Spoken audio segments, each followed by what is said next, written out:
Bueno, hermanos queridos, vamos a pasar a la palabra, pero antes de decirles la porción, el lugar donde vamos a estar reflexionando y estudiando en esta tarde, decirles que observando la trayectoria del cristianismo a lo largo de la historia, en algunos sentidos ha cambiado mucho, pero en otros aspectos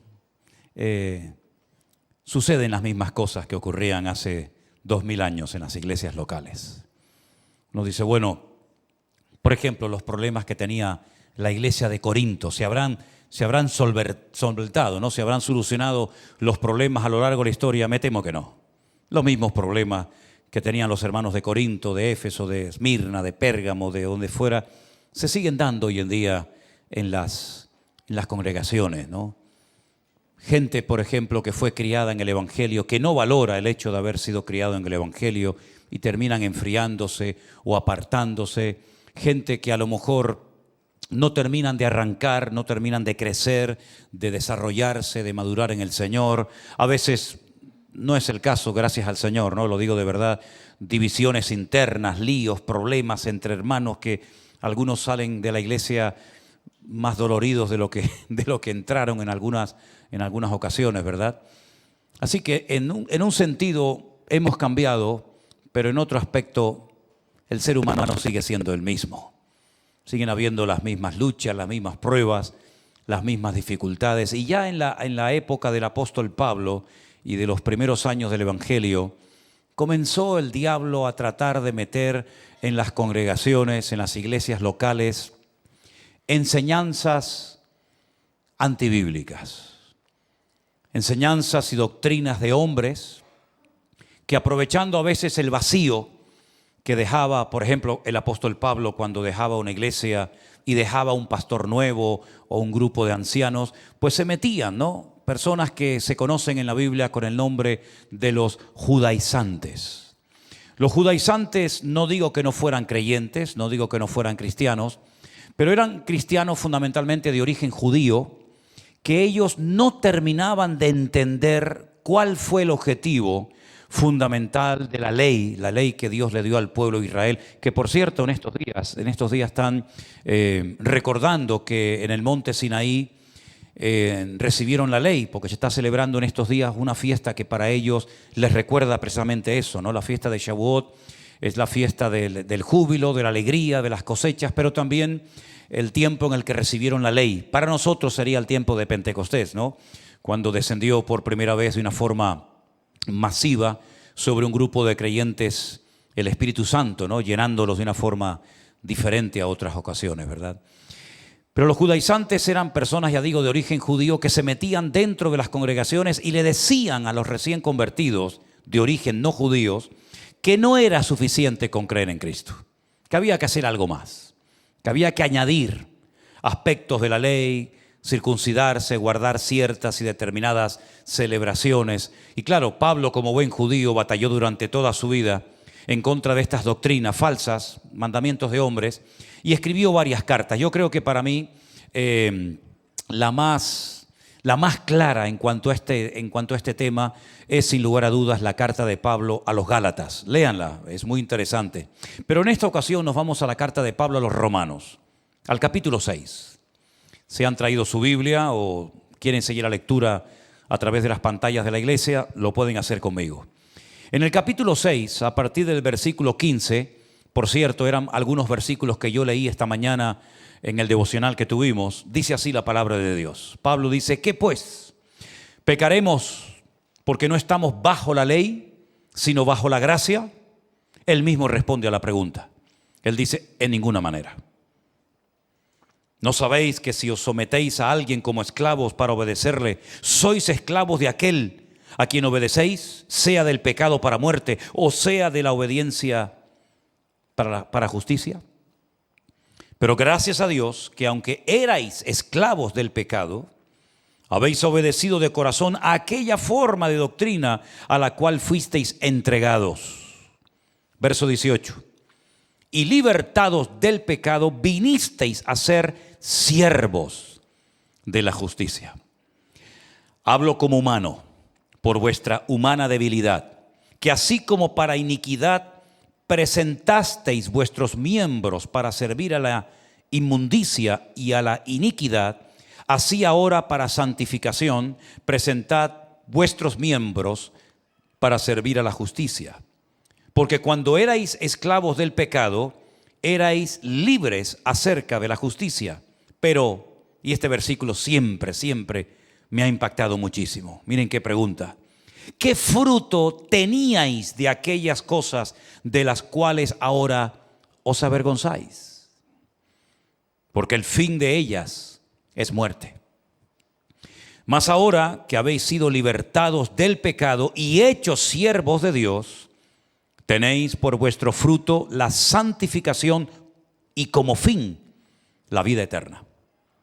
Porque la paga del pecado es la muerte, mas la dádiva de Dios es vida eterna en Cristo Jesús, Señor nuestro. Amén, hermanos. Qué porción tan interesante, ¿verdad? Una vez más vemos a Pablo haciendo una especie de paralelismo, de comparación entre el tema de la ley, tema tan conocido para los judíos de antaño y hoy en día, y el tema de la gracia. El tema de la ley, se habla de este tema tanto en lo que llamamos Antiguo como Nuevo Testamento. La ley, ¿quién no sabe lo que es la ley? ¿Verdad? Los 5 primeros libros de la Biblia se aglutinan bajo el nombre de la ley o de la Torá. Los 613 mandamientos, los preceptos, las fiestas, las celebraciones, en fin, todo eso lo sabe. Pero del tema de la gracia no se habla nada en el Antiguo Testamento porque era un tema totalmente desconocido. No se hablaba de gracia de Dios, no se hablaba de evangelio, de buena nueva, se hablaba de ley, ley, ley, ley. Para todo había una ley. Para los agricultores, leyes. Para los ganaderos, leyes. Para los sacerdotes, leyes. Para los soldados, los solteros, las viudas, todo el mundo estaba bajo la ley. Nadie podía hacer nada que no estuviera estipulado y organizado bajo el tema de la ley. Y había una tribu que eran los levitas, que habían sido entrenados específicamente para enseñarle precisamente a la gente el tema de la ley.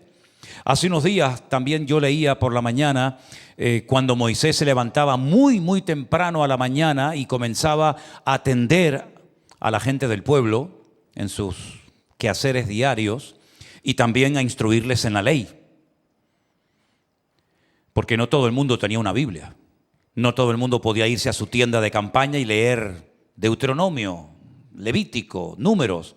Eso no existía. Existía un rollo de la ley y Moisés tenía que leer la ley al pueblo y explicar cómo se cumplía esa ley, esos mandamientos, ¿verdad? Y esos levitas se dedicaban única y exclusivamente a enseñar la ley y a ayudar a la gente a la hora de poner en práctica los mandamientos y los preceptos de la ley. Pero en cuanto a evangelio, no se menciona la palabra evangelio. Besorá sería en hebreo, ¿no? No se menciona esa palabra en todo el Antiguo Testamento porque eso vino con Cristo. La buena nueva, el evangelio, la apertura de fronteras, el poder y el deber de llevar la palabra de Dios a toda criatura, a todas las naciones. Eso era algo impensable completamente en el Antiguo Testamento. Solamente tenemos que pensar por un instante cuando el Señor le dice a un profeta del Antiguo Testamento, a Jonás: sal de tu tierra, sal de tu cultura y vete al extranjero a predicarle a los de Nínive, ¿verdad? Capital de Babilonia, vete a predicarles la palabra. Y Jonás dijo: de eso nada. Yo no quiero ir a predicarle a esos impíos, a esos paganos la palabra, porque él sabía que si oían la palabra podían arrepentirse, cosa que sucedió, y él no quería que se arrepintieran. Porque si se arrepentían, el Señor iba a perdonar sus pecados. Y él no quería que el Señor les perdonara los pecados, sino que fueran castigados y destruidos. Esa era la mentalidad que había en aquella época. Pero no solamente en aquella época, sino hasta en la misma mentalidad del apóstol Pedro, después de haber estado 3 años con el Señor Jesucristo y de haber escuchado el evangelio, a él le resultó muy duro, y lo hizo casi obligado, el ir a la casa de un centurión romano llamado Cornelio a predicar el evangelio, porque no les cabía, no les entraba en la cabeza que ahora también los no judíos, es decir, los gentiles, tuvieran la oportunidad y el privilegio de conocer el evangelio.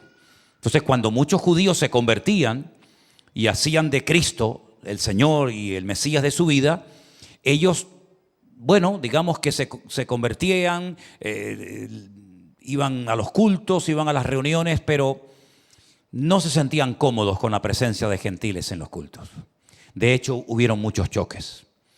Muchos choques porque los aspectos culturales a veces pesan más que los principios espirituales. De hecho, hay iglesias hoy en día que casi más están bajo la cultura de la raza o de la etnia a la que pertenezcan que realmente al evangelio. No digo que no sean cristianos, pero muchos a la hora de resolver un tema, un asunto, sea cual sea, siempre recurren a un señor que es el que sabe las leyes de su pueblo y casi pesan más a veces que el evangelio. Es increíble. Bueno, pues eso no era nada nuevo. En la época de las primeras congregaciones, pues los judíos llegaban y para comer se lavaban 20 veces las manos. El gentil no se lavaba nunca. El gentil comía carne que previamente había sido sacrificada a los ídolos. El judío ni loco comía esas carnes porque para él eso era pecado mortal. Y por eso se tuvo que hacer una primera reunión donde se juntó todo el liderazgo de la época, el famoso concilio de Jerusalén, Hechos capítulo 15, y tomar una serie de acuerdos para que hubiera armonía, para que hubiera paz dentro de las congregaciones y no se dividieran iglesias, ni se pelearan y se enfadaran hermanos por cuestiones de comida o de tradiciones, etcétera, etcétera. Porque para muchos judíos era impensable que al convertirme, por decirlo de alguna manera, a Cristo, dejaran de practicar la ley. Entonces ellos tenían una lucha interna porque decían, bueno, tenemos que decirle a los recién convertidos, aunque no sean judíos, que tienen también que practicar la ley.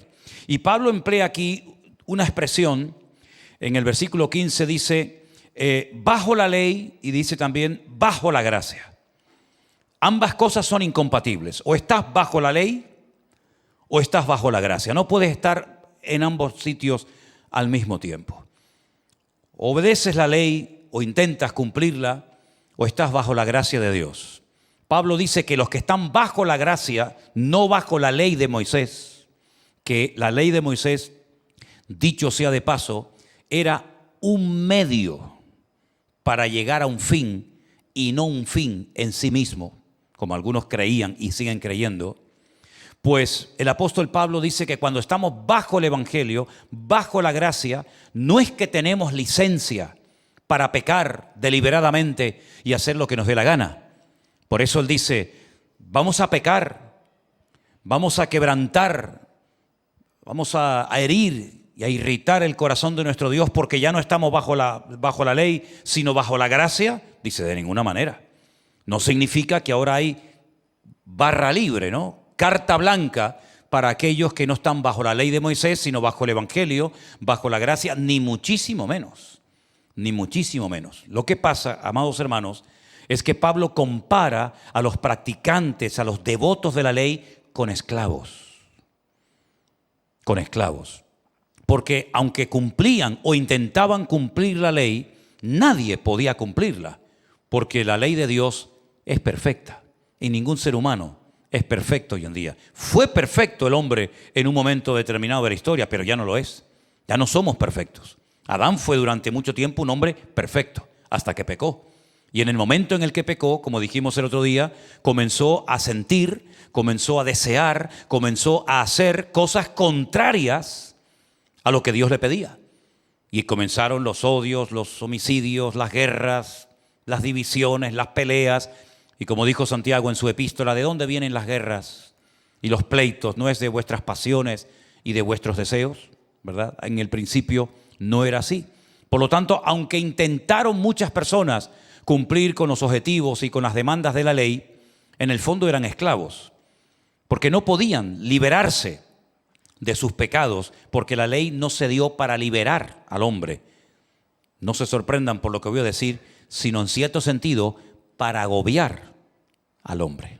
¿Por qué digo para agobiar o para presionar al hombre? Por la sencilla razón de que Dios sabía que nadie iba a poder cumplir con las exigencias de la ley. Entonces la pregunta que muchas veces me han hecho, entonces ¿para qué Dios la dio? Si yo te voy a decir que hagas algo y sé que no lo vas a hacer, ¿para qué te lo pido?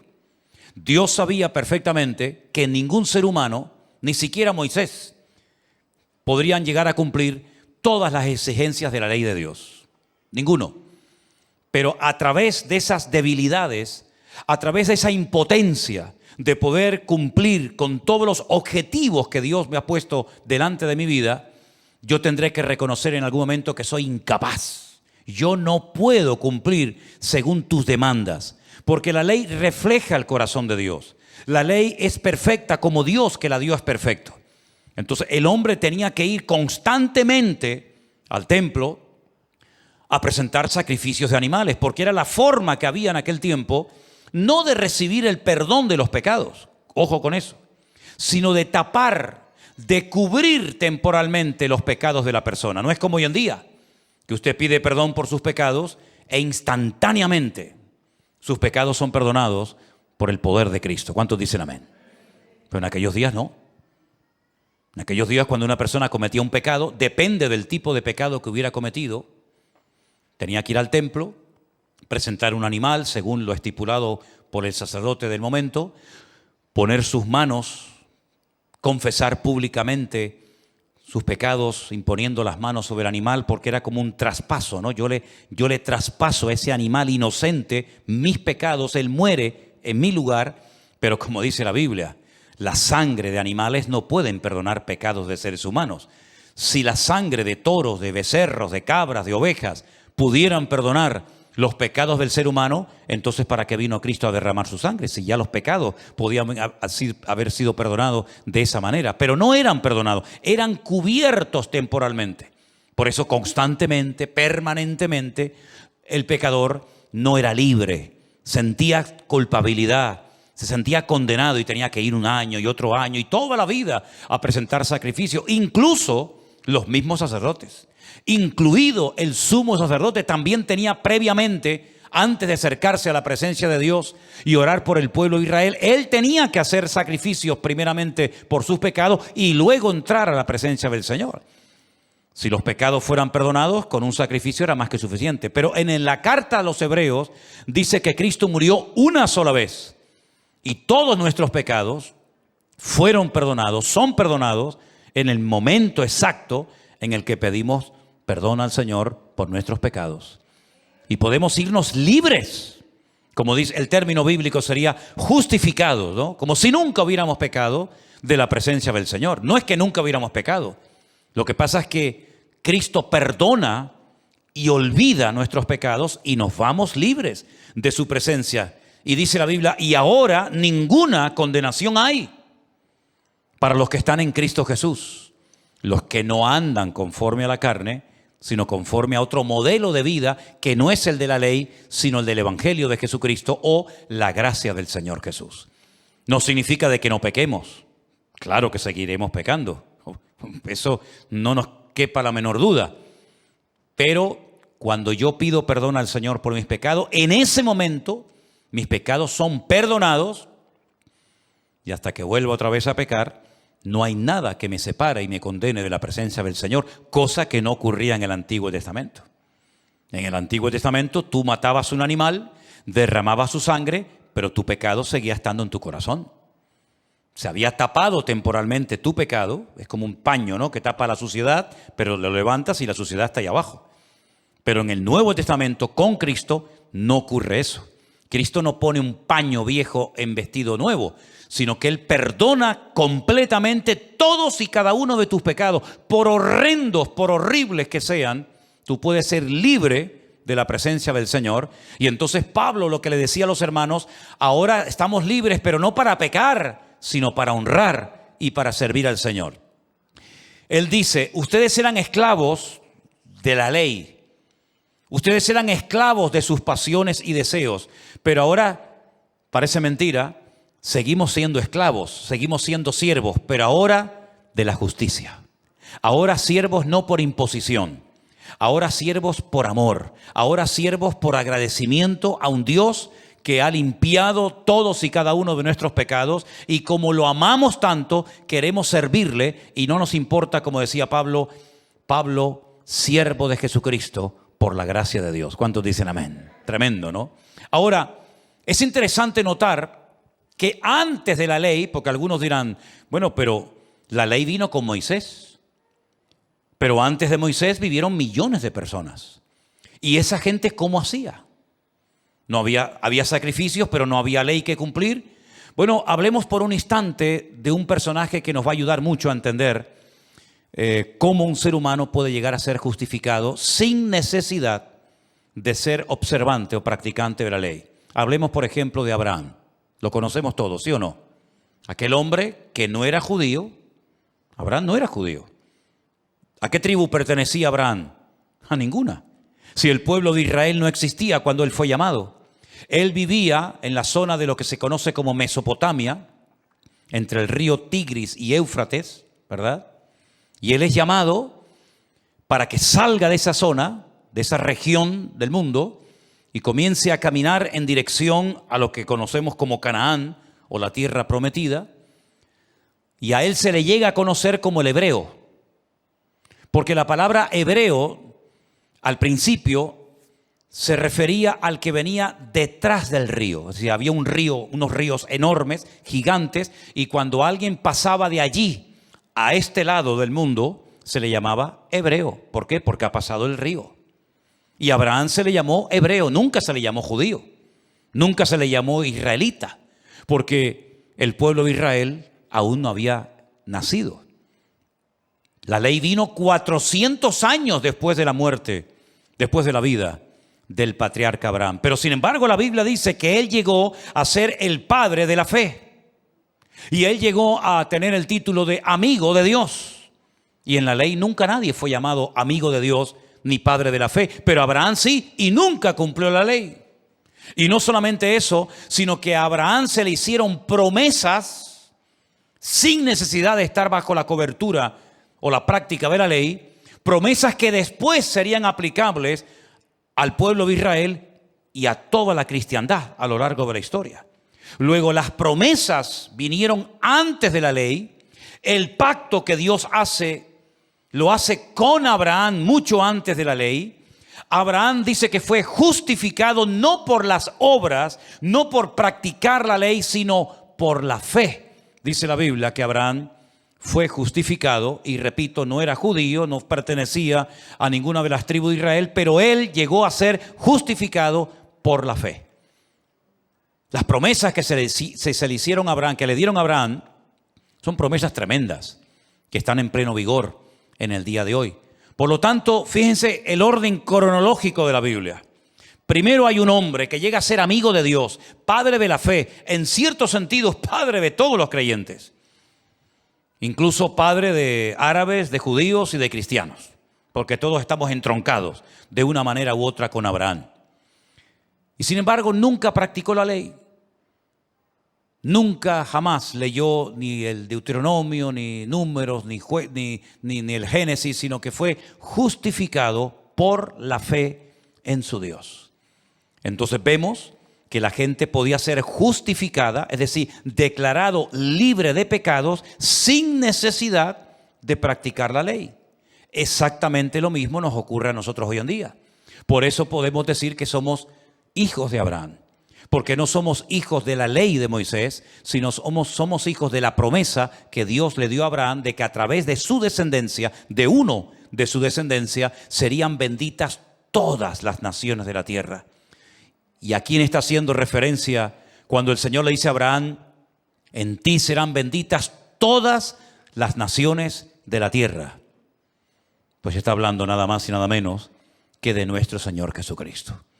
Por lo tanto, mis queridos hermanos, cuando el Señor Jesucristo en el Nuevo Testamento es confrontado con los observantes de la ley, y el Señor Jesucristo le dice: vosotros sois de vuestro padre el diablo. Ellos dicen: no, nosotros somos hijos de Abraham. Nosotros nunca hemos sido esclavos de nadie. Y Cristo se les queda mirando y le dice: si ustedes verdaderamente fuerais hijos de Abraham, las obras de Abraham, el estilo de vida de Abraham, lo estarían llevando a cabo hoy en día. Pero ustedes no son hijos de Abraham. Porque Abraham vio mis días y se gozó. Y entonces, claro, ellos no entienden que Jesús fuera antes de Abraham. Y entonces es cuando le dicen: pero si tú no tienes ni 40 años cumplidos, ¿cómo vas a ser tú una persona antes de Abraham? Si Abraham fue muchos años o siglos antes de este momento en el que estamos hablando. Y es que el Señor está haciendo referencia a su eternidad. En Cristo moraban dos naturalezas: la naturaleza divina, la naturaleza humana. Era 100% Dios, era 100% hombre. Ya sé que a lo largo de la historia ha habido muchos conflictos, que si era solamente hombre y no era Dios, o era solamente Dios y no era un hombre, sino que se parecía a un hombre, pero realmente, si estudias en profundidad y con seriedad la Biblia, te vas a dar cuenta de que Jesús era 100% hombre, limitado en espacio, en tiempo, se cansaba, tenía que pedir agua porque tenía sed, etcétera, etcétera. Sin embargo, como Dios, era capaz de multiplicar panes y peces, cosa que tú y yo no podemos hacer.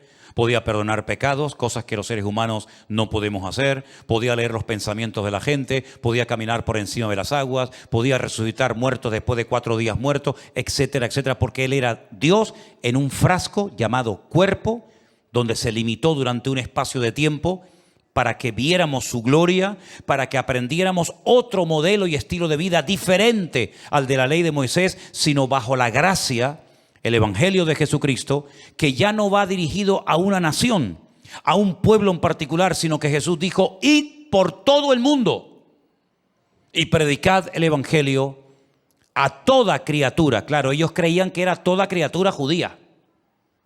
Por eso cuando Jesús dijo, en respuesta a una pregunta, ¿cuál es el mandamiento más grande que existe? Y Jesús dijo, pues amarás a Dios con toda tu alma, con todo tu corazón y con todas tus fuerzas. Ese es el mandamiento más grande y más importante. Y a continuación dijo, y a tu prójimo como a ti mismo. Y un judío le dice, ¿y mi prójimo quién es? Porque si tú le dices hoy por hoy a un judío en Israel, amarás a tu prójimo como a ti mismo, te dice, mi prójimo es otro hermano mío judío, pero mi prójimo no es un japonés, un argentino, un chino, un español, un dominicano, porque para él el prójimo es otro judío, y el que no es judío no es su prójimo. ¿Te das cuenta? Sin embargo, el Evangelio rompe esas barreras raciales, culturales, de la índole que sea, porque el Evangelio abre las fronteras. Y entonces cuando Pedro vio que cuando él visita la casa de un centurión romano, son llenos del Espíritu Santo exactamente igual que como ellos fueron llenos, y cuando llega a Jerusalén le dicen los hermanos de la iglesia, ¿qué has hecho, Pedro? ¿Cómo se te ha ocurrido entrar en la casa de un hombre que no es judío? ¿Pero qué has hecho? Nosotros los judíos no entramos a comer a casa de uno que no es de nuestra etnia, de nuestra raza. Y entonces él dijo, yo he entendido que lo que el Señor hace, tal vez nosotros no lo podemos entender, pero que ya no hay impíos o impuros y puros, gentiles y judíos, sino que ahora todos somos iguales delante de la presencia del Señor. ¿Cuántos dicen amén? Es una lástima ver cómo hay cristianos que quieren obligar a la gente a cumplir la ley, que por cierto ya no se puede cumplir, porque hay casi 400 mandamientos de la ley que al no haber templo físico en Jerusalén en la actualidad, aunque quisieras poner en práctica la ley, no puedes porque hace 2000 años que ese templo no existe. Por consiguiente, ni era nadie capaz de cumplir con la ley, ni nadie la puede cumplir hoy en día porque no se puede cumplir, sencillamente porque no se dan las condiciones para poder cumplirla. Cuando le preguntas, por ejemplo, a muchos judíos practicantes, ortodoxos, hasídicos, ¿ustedes están esperando al Mesías? Te dicen que sí, efectivamente están esperando al Mesías. Pero ojo, te dicen, estamos esperando al Mesías, un hombre perfecto, con unas capacidades extraordinarias, una especie de rey David, pero por 1000, elevado a la máxima potencia. Y él va a someter a todos nuestros enemigos para que podamos seguir estudiando con toda tranquilidad la ley de Moisés. Y él mismo, el Mesías, tendrá que subir al templo a presentar sacrificios por sus propios pecados. Lo lamento, pero ese Mesías no tiene nada que ver con el Mesías glorioso, triunfante, que nosotros estamos esperando de un momento a otro para estar por la eternidad con Él. Así que, mis queridos hermanos, cuando Pablo escribe esta carta, él tiene en mente que tiene la gente que salir de ese yugo, tiene la gente que salir de ese círculo vicioso de la ley, de cumplir y cumplir y cumplir, que nunca, por cierto, vas a cumplir con todo. Y entonces él dice esta expresión, hemos sido libertados del pecado. Alguien nos ha redimido, alguien nos ha comprado, y ese alguien tiene nombre, y es nuestro Señor Jesucristo. Como dije el otro día, ¿quién nos hubiera comprado a nosotros cuando estábamos muertos en nuestros delitos y pecados, hermanos? ¿Quién vino a comprarnos a nosotros? Es como cuando yo le digo a los gente en Israel, cuando ustedes eran un montón de esclavos en Egipto, dígame qué nación viajó, cruzó el mundo entero para ir al faraón y decir, te los compro todos. Te compro todos los esclavos, los niños, los ancianos, los jóvenes, toda la familia. Te compro a todos los ancianos. ¿Cuánto es? Tanto. Nadie iba a ir a comprar a aquel grupo, aquella masa de gente, de esclavos. Nadie los iba a comprar, nadie. Solamente Dios le dijo a Moisés, ve y saca a mi pueblo para que yo les enseñe cómo me pueden honrar y cómo me pueden servir. Y encima no solamente los compro, sino que les regalo un país entero para que sean libres y me puedan honrar y me puedan servir. Es algo increíble. Lo que Dios ha hecho con esa gente, lo que Dios ha hecho con ese pueblo, no lo ha hecho con nadie.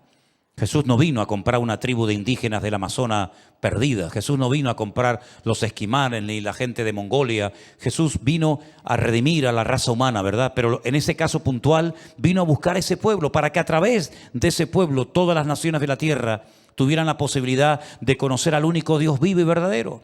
Porque la única nación que enseñaba al mundo que hay un solo Dios era el pueblo de Israel. Si tú ibas, por ejemplo, a los filisteos, tenían un montón de dioses. Si ibas, por ejemplo, a los romanos, tenían un montón de dioses. Los griegos, ni te cuento. Los babilónicos, todos eran politeístas. El único pueblo de la tierra que en aquel momento cantaba a un único Dios, adoraba a un único Dios, honraba a un único Dios, eran ellos. Y a través de ellos, pues vino ese conocimiento de un único Dios al mundo. Pero ahora es a través de lo que llamamos la iglesia, el cuerpo de Jesucristo, formado por hombres, por mujeres, por niños, por blancos, por negros, por ricos, por pobres, por gitanos, no gitanos, por todo tipo de personas. ¿Por qué? Porque el Señor abrió la posibilidad de que todos le conozcan, de que todos le honren y que todos le sirvan.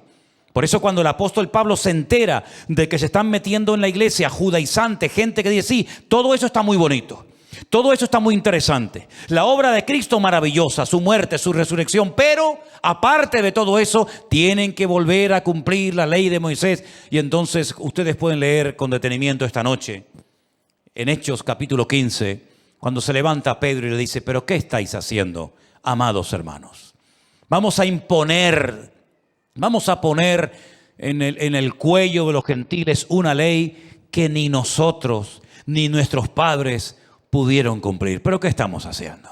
Vamos a poner unas cuantas normas de convivencia para que haya armonía, para que haya unidad entre los hermanos, pero no estemos obligando a la gente a cumplir la ley porque no la van a poder cumplir, queridos hermanos. La ley, el único que la pudo cumplir y nos liberó de ese yugo, ¿saben quién fue? Nuestro Señor Jesucristo, el autor de la vida, el que nos ha comprado y redimido con su sangre y nunca más nos echará en cara los pecados que hemos cometido. ¿Cuántos dicen amén? Ahora bien, una persona que había sido criada toda la vida en la ley, de repente se encontraba con un estilo de vida nuevo. Es como si nos cogen a nosotros y nos llevan a vivir con los esquimales. Tenemos que aprender a vivir de nuevo. Tenemos que aprender nuevas formas de comer. Tenemos que aprender a vestirnos de una forma diferente, hablar de una forma diferente. Ya nuestra casa no va a ser nunca como ha sido. Ahora viviremos rodeados permanentemente de hielo por la mañana, por la tarde, por la noche. Tendremos que ir a cazar alguna foca para comernos el hígado crudo para no morirnos de frío. ¿Sí o no? Alguno dice, ¡ay, qué asco! Tendríamos que aprender un nuevo estilo de vida. O si nos cogen y nos llevan a una tribu del Amazonas o nos llevan a China. Es todo diferente, exactamente igual ahora es con Cristo. Todo es diferente. Antes era el ojo por ojo, el que la hace me la paga. Ahora Jesús dijo, bendecir al enemigo. Si te pide un vaso de agua, dásele un vaso de agua. Y dice, Dios mío, entonces, ¿qué es más difícil? ¿Estar bajo la gracia o estar bajo la ley? ¿No te gustaría en algún momento puntual de la vida, no digo siempre, pero ¿no te gustaría en algún momento estar bajo la ley? ¿No? ¿No te gustaría en algún momento haber sido un soldado del rey David? A mí me encantaría. A mí me hubiera encantado. Pero ahora el Señor dice, guarda tu espada, Pedro. A David le decía, saca tu espada. A Pedro dijo, guárdala, porque el que a espada mata, a espada muere. Es un estilo de vida completamente diferente, nuestra forma de pensar, nuestras prioridades, nuestros objetivos. Hay un versículo que les dije antes que siempre, desde que lo leí hace muchos años, me llamó la atención cuando Pablo dice, ¿y qué fruto os queda ahora de aquellas obras de las cuales ahora te da vergüenza hablar de ellas? Porque hubo momentos en nuestra vida que presumíamos de cosas que hacíamos o practicábamos, ¿sí o no? Yo sé que ustedes están en otro nivel espiritual y ustedes fueron toda la vida unos santos que no rompieron ni un plato, ¿no? Pero hay cosas que nosotros hacíamos que hoy en día nos daría vergüenza que la gente supiera que yo hice eso. Sin embargo, en aquel momento presumíamos, ¿no? Mira, anoche me acosté a las 8, a las 4 de la mañana, me emborraché y tú dices, pero no, yo no quiero que nadie sepa esa vida. O tantas y tantas barbaridades. Y Pablo dice, si ustedes ponen en una balanza todo lo que hicieron, ¿qué les quedó? Muerte. No les quedó absolutamente nada. Pero Pablo les propone algo muy interesante. Dice, así como antes ustedes usaban los miembros de vuestro cuerpo para la iniquidad, para el pecado, ¿por qué no los usan ahora para honrar y para glorificar a Dios? Imagínate un ladrón. Imagínate a alguien que se dedicó toda la vida a robar, un carterista, un genio, te roba la cartera y ni te enteras, te quitó el reloj y ni te diste cuenta. Y ahora Pablo dice, ahora te da vergüenza que la gente sepa que fuiste un ladrón, ¿verdad? ¿Por qué no utilizas esas manos ahora para salir a la calle y regalar evangelios? O para saludar a los hermanos, o para ayudar a una persona que se ha caído. Con las mismas manos que antes hacías daño, ahora puedes hacer mucho bien. O con las piernas que utilizabas para ir a hacer daño a los demás o hacer cosas de las cuales te avergüenza. ¿Por qué no vas ahora por el mundo predicando la palabra? En otras palabras, el Señor nos da la posibilidad, no de arreglar lo que hemos roto, porque en algunos casos ya el pasado ya está. Pero como alguien dijo, no podemos arreglar el pasado, pero no arruinemos ni el presente ni el futuro. Porque ahora en Cristo nuestra meta, nuestro objetivo es otro completamente diferente al que teníamos antiguamente.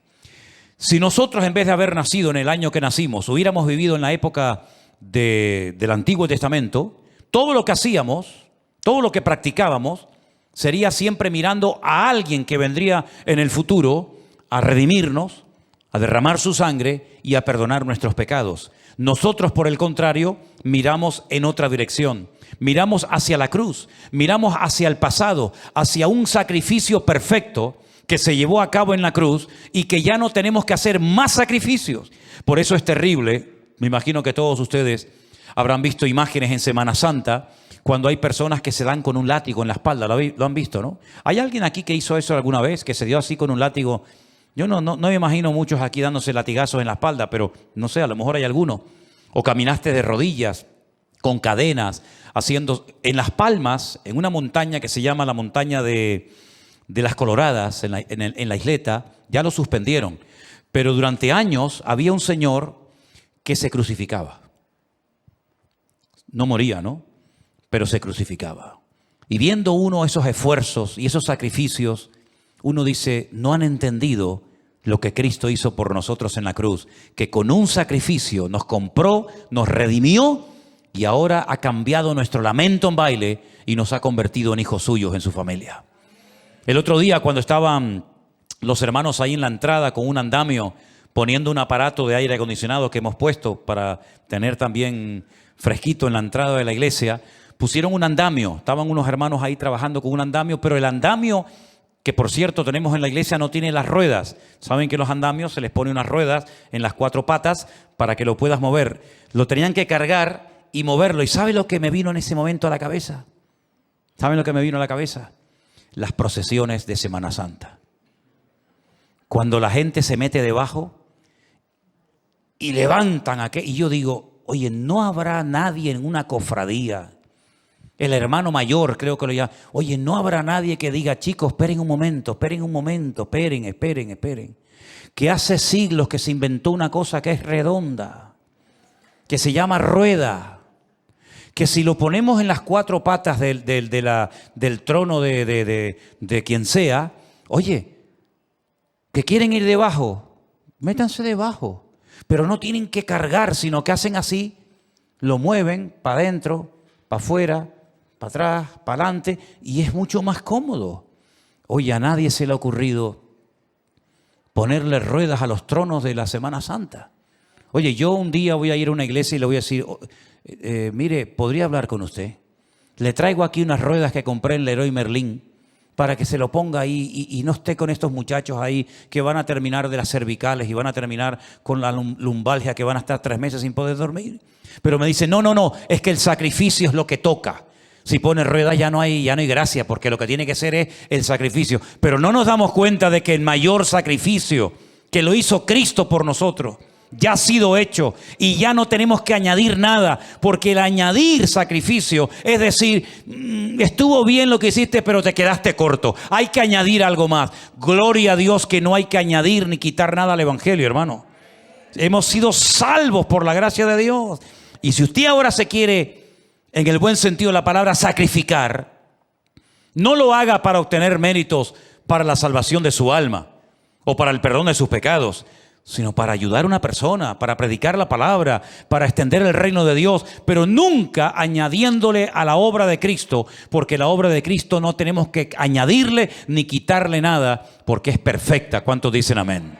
Y él termina como conclusión este mensaje tremendo que le está dando diciendo, miren hermanos, lo dice otra vez, por segunda vez, ya hemos sido libertados del pecado. Lo dice en el versículo 22 y lo dice en el versículo 18, la misma frase, ya hemos sido libertados del pecado. Por lo tanto, ahora el fruto que tiene que dar tu vida, léalo conmigo, versículo 22, hechos siervos de Dios, tenéis por vuestro fruto ¿qué? La santificación. Ese cambio progresivo que se tiene que producir en la vida de todos y de cada uno de nosotros. Si no sabes lo que es la santificación, piensa en lo que el otro día hablamos acerca de lo que se llama el fruto del Espíritu Santo. ¿Te acuerdas? Gálatas 5, verso 22-23.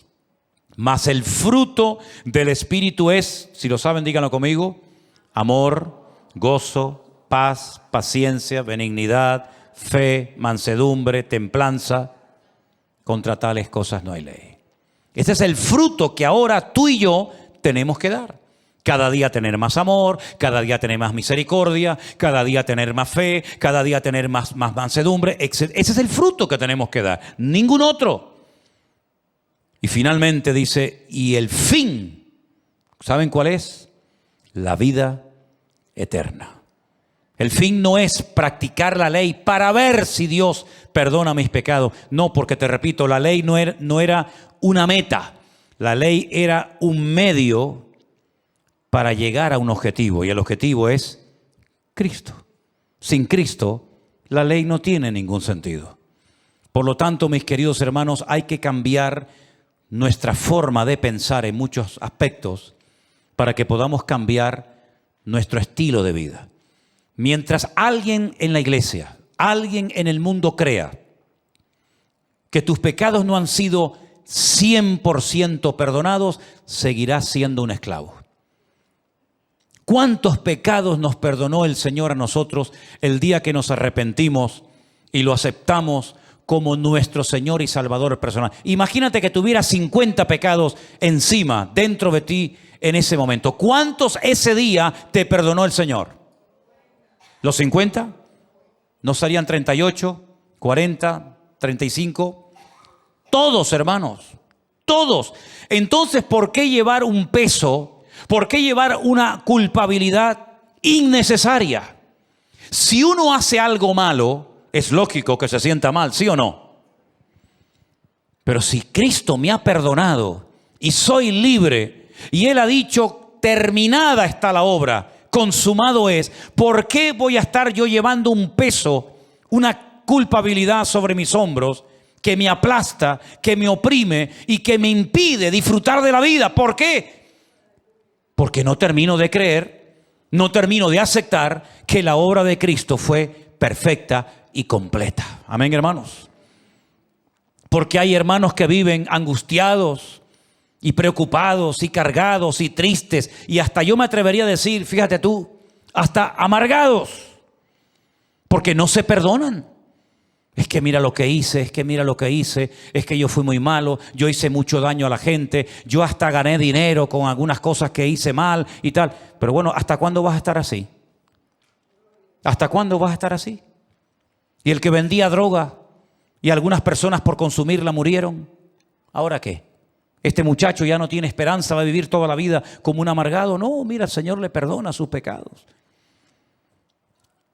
Y el que vendió mercancía en mal estado diciendo que era la mejor del mundo y has pedido perdón al Señor. Y hasta a lo mejor has podido reconciliarte con alguien de los que engañaste o manipulaste. Pues ya está, borrón y cuenta nueva. Dice la Biblia que el que está en Cristo, el que está, no el que quiere, el que está, tiempo presente, el que está en Cristo es una nueva criatura. Las cosas viejas, el pasado, pasado es. He aquí todo es hecho nuevo. Hasta que tú no te perdones a ti misma, tú no vas a ser feliz. Puedes venir a la iglesia, puedes cantar, puedes ofrendar, lo que tú quieras. Pero no se trata de eso. Se trata de decir, Señor, gracias, porque por fin, como dice el texto que tenemos aquí arriba, conoceréis la verdad y la verdad os hará libres. Eso es lo que necesitamos, hermanos, para poder vivir una vida cristiana victoriosa. Libertad. Libres de mis amarguras, de mis complejos, libres de mis temores. Porque a veces hablando con algunos cristianos, digo, pero ¿cómo tienen tanto miedo a cosas que no existen? Hay gente, cristianos, hablando con ellos, que me dicen, es que tengo miedo al día de mañana. Y yo cuando me dicen eso miro así para todos los lados y le digo, ¿y ese dónde está? ¿Dónde está el día de mañana? Preséntamelo, tráemelo, quiero conocerlo. No existe el día de mañana. Más bien dice el Señor, basta a cada día su propio afán. No existe el día de mañana, no existe. Hoy es jueves, por lo menos ahora mismo aquí en Canarias. Hoy es jueves, el viernes ya vendrá si es que viene. El pasado, ¿dónde está? Vamos a buscar al pasado. Vamos a traerlo el domingo cada uno y presentarlo a la iglesia. Mira, te presento mi pasado. No existe. ¿No os habéis dado cuenta? Esto es tremendo, porque la carta de Pablo a los romanos eso es una joya. Es una de las cartas más profundas de las que escribió Pablo. Y eso que no fue nunca pastor de esta iglesia, pero conocía a muchos hermanos de ahí. Cuando tú llegas al capítulo 8, él comienza a mencionar un montón de cosas que en un momento determinado te pueden poner nervioso. Por ejemplo, él dice, principados, potestades, son demonios. Demonios a los que tú serviste, demonios a los que tú honraste, pero que como ya no los honras a ellos ni les sirves, sino que ahora honras al Señor, pues te puede dar temor y decir, uy, aquel demonio que yo tuve, aquel demonio que yo serví, o aquel demonio que yo tenía en mi casa, y etcétera, etcétera. Ni principados, ni potestades, dice el Señor. Ni lo alto, ni lo profundo. Ni lo presente. No, pasado no dice. Eso es otra cosa. Ni lo presente, ni lo porvenir. Vean la lista de lo que Pablo menciona, que repito, en un momento determinado nos puede poner nerviosos. Fíjate que no menciona la palabra pasado. Dice ni lo presente, ni lo porvenir. ¿Por qué no menciona el pasado? Porque nosotros no tenemos pasado en Cristo. Hasta que no interioricemos estas grandes verdades, no vamos a disfrutar de nuestro cristianismo. Estaremos como bloqueados. Sí, pero es que yo hice, es que yo dije, y seguimos con lo mismo. Hermanos, Cristo nos ha perdonado todos y cada uno de nuestros pecados. Ahora usted puede vivir tranquilo, puede comer en paz, puede dormir tranquilo, sin miedo de nada ni de nadie. Porque hasta cuando cierres los ojos no tienes que tener miedo alguno, porque el Señor está contigo y te va a proteger y te va a cuidar. Y si mientras cierras los ojos te mueres, pues bendita sea esa muerte, porque yo firmaría ahora mismo por morir estando dormido, como un pajarito, ¿no? Así que, queridos hermanos, dígale al miedo, adiós, adiós. Vete a molestar a otro, a mí no. Ni el pasado, ni el futuro, ni el presente, ni ninguna cosa creada. Porque uno puede decir, sí, pero no mencionó esto, Pablo se lo olvidó. Pero para que la lista sea completa, dice, ni ninguna cosa creada. Es decir, todo lo que existe ya fue creado por el Señor y no se va a crear nada más, Ya todos los demonios ya están creados, todos los ángeles, todos los principados, toda la potencia. Dios no va a hacer una nueva creación. Entonces puede decir, claro, cuando vengan cosas nuevas que Dios va a crear o el diablo, entonces sí que voy a tener temor. Dice Pablo, ninguna cosa creada, ya se acabó la creación. Dios terminó el sexto día la obra creadora y ya no se va a crear nada más. Así que no tienes que tenerle miedo absolutamente a nadie. Yo sé que están surgiendo cosas nuevas por ahí, pero nos da exactamente igual, porque nosotros estamos libres en Cristo Jesús.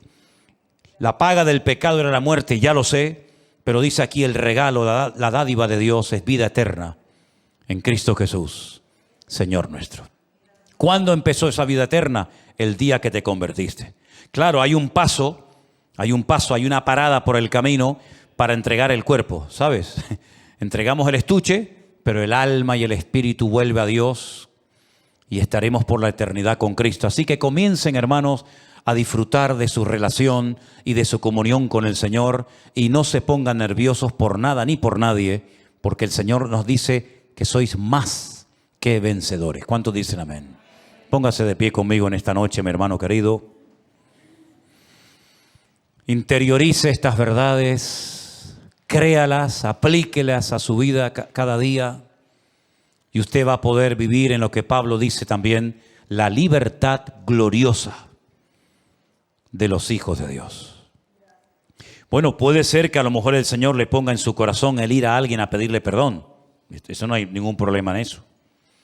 Porque una cosa son las ofensas, de las cuales habla la Biblia, y otra cosa son los pecados. Yo no le tengo que pedir perdón a nadie para que me perdone mis pecados, pero a lo mejor las ofensas sí. Y por eso dice, confesaos vuestras ofensas unos a otros, porque nos podemos ofender, pero los pecados solamente quien los puede perdonar es el Señor. Así que cierra tus ojos ahí donde estás y dile, Señor, gracias, gracias, porque soy libre, porque tú has perdonado todos y cada uno de mis pecados. Y yo hoy puedo disfrutar de una vida nueva. Como cantamos al principio, somos nuevas criaturas en Cristo Jesús, Señor nuestro. No hay palabras para agradecerte, Señor, la obra preciosa y completa que tú has hecho en nuestras vidas. Ayúdanos a comunicar este tremendo mensaje a las naciones de la tierra. Ayúdanos, Señor, a difundir esta palabra de libertad a las vidas que están hoy esclavizadas por el pecado y por el diablo. Gracias, Señor, porque en medio de un mundo enfermo, de un mundo lleno de esclavos, nosotros podemos vivir libres, gozosos, alegres, porque el Señor está con nosotros como poderoso gigante. Bendito sea tu nombre, Dios. El día que tú moriste, pagaste el precio de nuestros pecados.